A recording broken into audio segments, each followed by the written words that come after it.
Hormuz കടലിടുക്കിന് ബദലൊരുക്കാൻ തയ്യാറെടുക്കുകയാണ് ഒമാനും തുർക്കിയും. ചരിത്രപ്രസിദ്ധമായ Hijaz railway പാതയെ പുനരുജ്ജീവിപ്പിക്കുകയാണ് അതിനവർ കാണുന്ന മാർഗം. ടൂറിസം സാധ്യതകൾക്കൊപ്പം ആധുനിക ചരക്ക് നീക്കത്തിനും അനുയോജ്യമായ രീതിയിൽ ഈ ചരിത്രപാതയെ വികസിപ്പിക്കുമെന്നാണ് തുർക്കി അവകാശപ്പെടുന്നത്. എന്താണ് ഈ ഹിജാസ് റെയിൽവേ പാത? അതെങ്ങനെയാണ് ഹോർമൂസിന് ബദലാവുക? വിശദമായി നോക്കാം. സ്വാഗതം ഇൻഡെപ്തിലേക്ക്.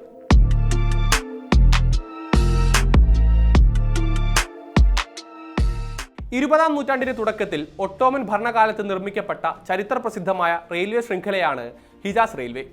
അതിനെ പുനരുജ്ജീവിപ്പിച്ച് ഹോർമൂസ് കടലിടുക്കിനൊരു ബദൽ ഒരുക്കാൻ തയ്യാറെടുക്കുകയാണ് ഇപ്പോൾ തുർക്കി. പണ്ട് കാലത്ത് സിറിയയിലെ ദമാസ്കസിനെ മുസ്ലിങ്ങളുടെ വിശുദ്ധ നഗരമായ മദീനയുമായി ബന്ധിപ്പിക്കുക എന്നതായിരുന്നു ഹിജാസ് റെയിൽവേയുടെ ഉദ്ദേശ്യ ലക്ഷ്യം. ഒട്ടോമൻ സുൽത്താനായിരുന്ന അബ്ദുൽ ഹമീദ് രണ്ടാമന്റെ ഉത്തരവനുസരിച്ച് 1900-ൽ ആരംഭിച്ച പ്രൊജക്ട് 1908 ആയപ്പോഴേക്കും മദീന വരെ എത്തിച്ചേരുകയും ചെയ്തിരുന്നു.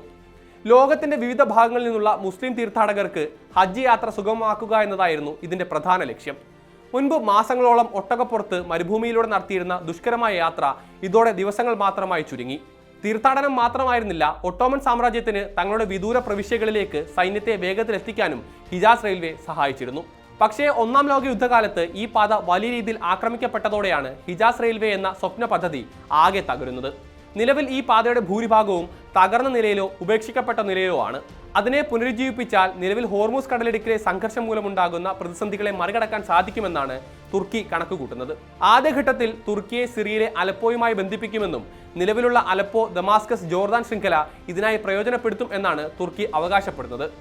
പദ്ധതിയുമായി ബന്ധപ്പെട്ട് സൗദി അധികൃതരുമായി ചർച്ചകളും പുരോഗമിക്കുകയാണ്. പാത ഒമാൻ വരെ നീട്ടി സമുദ്രവുമായി ബന്ധിപ്പിക്കുന്നതിലൂടെ ഹോർമൂസിന് ശക്തമായൊരു ബദൽ പാത സൃഷ്ടിക്കുകയാണ് അന്തിമ ലക്ഷ്യമെന്നും പറയുന്നുണ്ട് തുർക്കി. ഇറാഖിലെ ബസറ ഗൾഫ് മുതൽ തുർക്കി അതിർത്തി വരെ നീളുന്ന 1200 കിലോമീറ്റർ ദൈർഘ്യമുള്ള ഡെവലപ്മെന്റ് റോഡ് പ്രൊജക്ടിന്റെ രൂപകൽപ്പന പൂർത്തിയായതായും തുർക്കി മന്ത്രാലയം സ്ഥിരീകരിച്ചിട്ടുണ്ട്.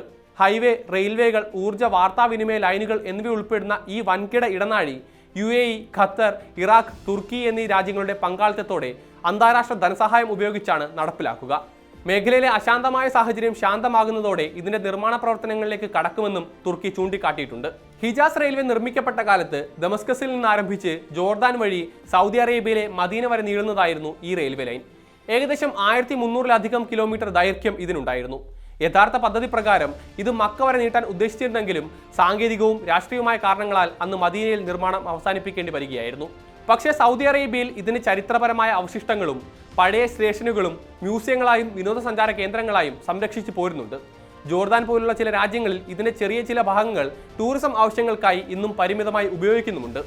ഇതിന്റെ പുനരുജ്ജീവനം കാലങ്ങളായി വരുന്ന ആവശ്യമാണെങ്കിലും ഒന്നും നടപ്പായിരുന്നില്ല. എന്നാൽ പുതിയ ഭൗമരാഷ്ട്രീയ സാഹചര്യത്തിൽ ഹിജാസ് റെയിൽവേയുടെ പുനരുജ്ജീവനം സാധ്യമാകും എന്നാണ് നിരീക്ഷകർ അഭിപ്രായപ്പെടുന്നത്.